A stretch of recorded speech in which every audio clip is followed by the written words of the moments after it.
Hey there folks, and welcome back to the Gunners Guild. Today we're going to do another Let's Talk About video where I discuss and sort of review games that I play. In this video we're going to be talking about Remnant 2, the sequel that I never thought I'd see. So kick back, grab a drink, and listen to me rant about this for a little bit, and let's just dive in. So to start, I can't even begin to explain how excited I was when I heard Remnant was getting a sequel. There are so many amazing games and IPs out there that are just kind of one and done. And while Remnant 1 sold fairly well and was a moderate success, it wasn't like a huge AAA Game of the Year title, so I really didn't think we'd see another one. Remnant 1 has been pretty much my favorite shooter game since its release in 2019, and it just has pretty much everything going for it that I can think of. It's difficult, it's got some unique lore, the gunplay and feedback is just outstanding, has a variety of game modes, and plenty of things to do and keep you coming back. Like, I put about 700 hours into Remnant 1, though I'm sure it's more than that because Steam doesn't track off on titles and such, but the only thing I wanted from Remnant after all those hours was more Remnant. And I honestly didn't expect I'd ever get that, which is why I was involved in the modding scene a lot and loved to promote like the From Hell mod and stuff, because I just wanted to squeeze every last piece of entertainment I could out of Remnant. So, when I saw Remnant 2 was coming out, the only thing I wanted was just Remnant 1, but more stuff to do. They could have just slapped on like some new worlds and some new gear and would have been just fine for me.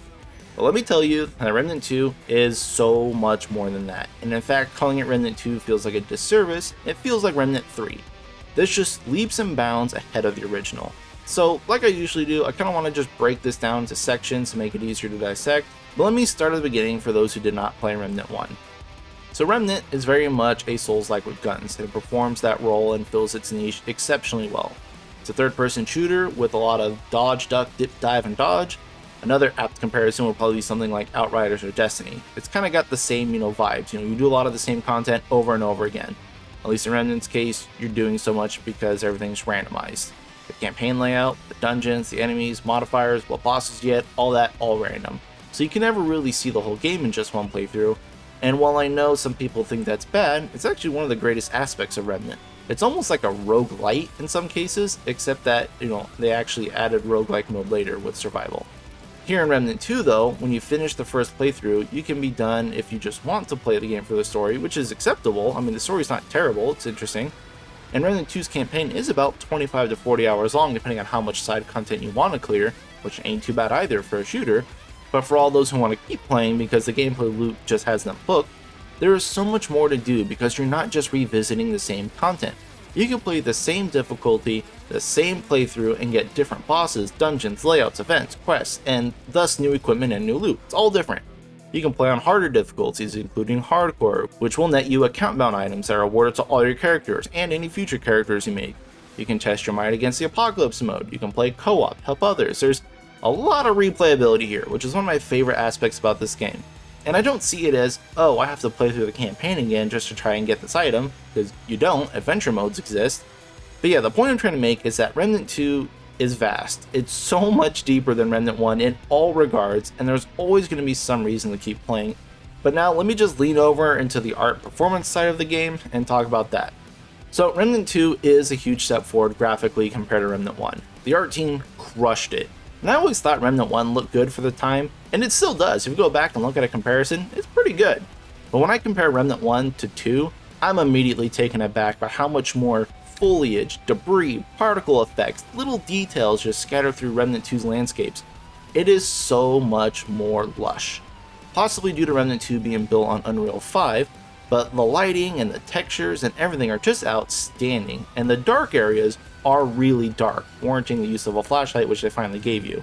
And it's not like some other games where dark areas are just dull and you can just kind of see without a flashlight. It's just kind of like, grayish. It doesn't look naturally dark. But Remnant 2's shadows and lightings make everything so heavy and feel so much more natural with its colors. I'm sure it sounds like nonsense, and I guess it's kind of hard to explain it. But it's really difficult to describe it unless you see it for yourself and play it for yourself. Just watching through a monitor probably doesn't do it justice. All I want to say though is that the art direction is on point in this game, and not because of just pure raw graphic fidelity or uber high-res textures, but because of the impressive use of lighting and shadows. Don't get me wrong, visually it is a big step forward, but I've always valued lighting more than texture quality. Now, kind of in the same boat of the overall presentation, let's talk about the performance. As everyone on a PC knows, we've been plagued with games being released with terrible PC ports for the past few years.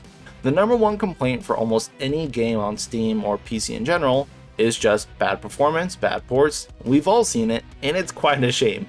Thankfully, I am glad to say that Remnant 2, like Remnant 1, performs incredibly well.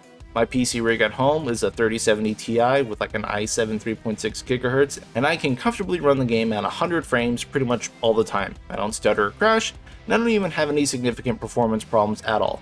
And also, unlike most games being released these days, you don't need crazy specs to run this either. Like my laptop, which runs like a mobile 2060 and a Ryzen 7 4800H, is also running Remnant 2, albeit on lower graphics settings, but I'm still pushing 50-60 frames without any significant dips.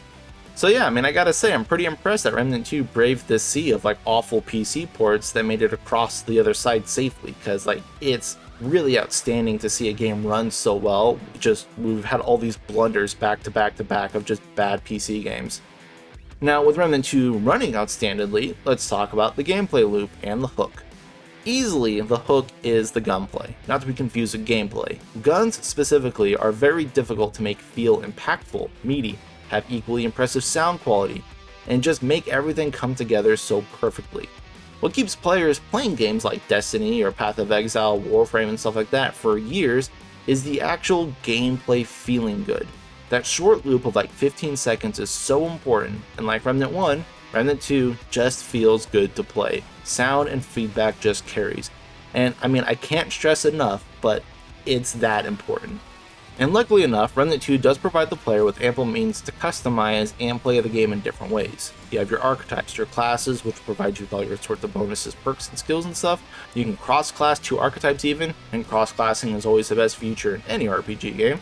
You also still have your mod slots for spells and abilities like Remnant 1 on top of your archetype skills. You have hundreds of rings and amulets to alter your playstyle, your 3 weapon slots, gems, mutators, and other things to further customize your weapons. Traits, all this stuff. Like, there's so many customization options to indulge in.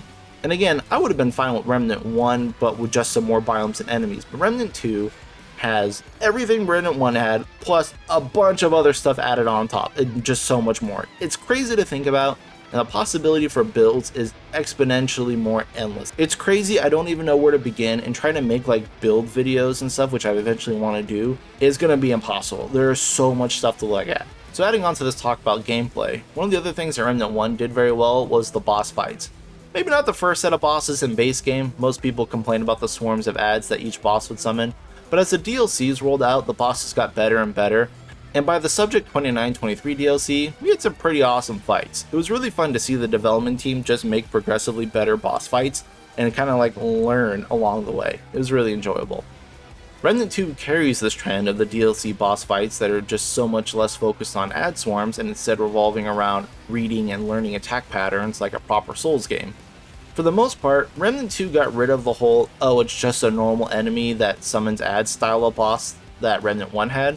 There are still a few bosses that kind of have that trope, but they usually contain different movesets than their elite counterparts. So I'd like to say that yeah, boss fights are much more enjoyable in this, and I don't want to show them off or spoil them, but trust me, there's a ton of great bosses in Remnant 2 that'll definitely leave a lasting impression.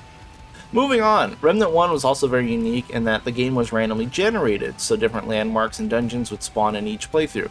But after a while, you realize that there weren't too many different layouts in the world and map dungeon tiles, so while it was random, it was kind of a limited random. Remnant 2 took this concept, and again, pushed everything way further than I'd ever imagined. First is that the entire campaign is random, in that you can start in any world, travel to any other world, and unlike Remnant 1 that was always like Earth, Rom, Corsus, Yaesha, Remnant 2 could be any combination of those. So everyone that starts out playing on launch day will be in different worlds, and even in that, each world has different sides to it. So you and a friend could both be in Losum, and one player will be in this drab cobblestone street, and the other player will be in some fancy golden halls. Of course, all the dungeons and paths are significantly more randomized than before too, so you'll have entirely different experiences through the entire campaign. So in some aspects, Remnant 2 is verging closer to that roguelike category. Another cool small feature in Remnant 2 is that the expansion to mobility that they've added. Remnant 1 was mostly boots on the ground with the occasional vault over an object. Remnant 2, keeping with the theme, takes us to an additional level by giving the player a vault it can perform near edges, and also made the maps and dungeons a lot more vertical, so there's more areas to go up and down and shoot and climb and descend, and it just makes the environments feel significantly less flat and static, and it really breathes some much needed life into the day-to-day travels between areas. Because of the added verticality, the map got a big overhaul to a 3D style map that you'd see in like a Metroid Prime game. You can zoom in and out, rotate, skew, look underneath things, and find all the little secrets the world would hide through the use of the map, rather than just have like a flat 2D image of a colored area like Remnant 1. And it's just nice to see the detail that went into all these little things. As I mentioned when I started this video, I was really excited for this game. I would have taken the same Remnant 1 game with a fresh coat of paint. But this is so much more than I could have hoped for in a Remnant sequel. Every little aspect about the game is bigger and better. I wish I can get that point across even more, but I really want to hammer it home. I'm totally in love with this game and of course would highly recommend it. Oh, and speaking of, yes, it's still a 3-player co-op game, but also this game is $50. It's crazy, right? In a world where everyone's moving towards that $70 price tag model, this gem of a game retains the $50 like low budget price tag. I wouldn't say low budget, pretty medium budget. But it has an Ultimate Edition that contains the 3 planned DLCs for $70, which I could argue is the actual price of the game, since the game has planned DLC already. But dude, come on. You pay $40 for a Destiny 2 expansion and $20 for season passes, and like $20 for a Dark Souls DLC. This is fine, and it's way more than fair in my opinion. The DLCs that come out for Remnant 1 and most likely for Remnant 2 are not just like little cosmetic things, like they're full-fledged experiences. I don't want to see anyone saying anything bad about the pricing model for this game. You literally miss nothing for not pre-ordering, and even the bonus gunslinger archetype is in the game. You just get it to start if you pre-order. It's not that big of a deal. Anyway, that's all for me. I love Remnant. I love Remnant 2. I want more people to give this I actually can say it's an IP and a franchise now because it's got 2 games. Give this franchise a try, and I want to see where else this thing can go. Thank you all for watching, and thank you to my Patreon members, much appreciated. If anyone wants to talk shop about games or whatever, feel free to join my Discord in the description below. Peace and good luck out there.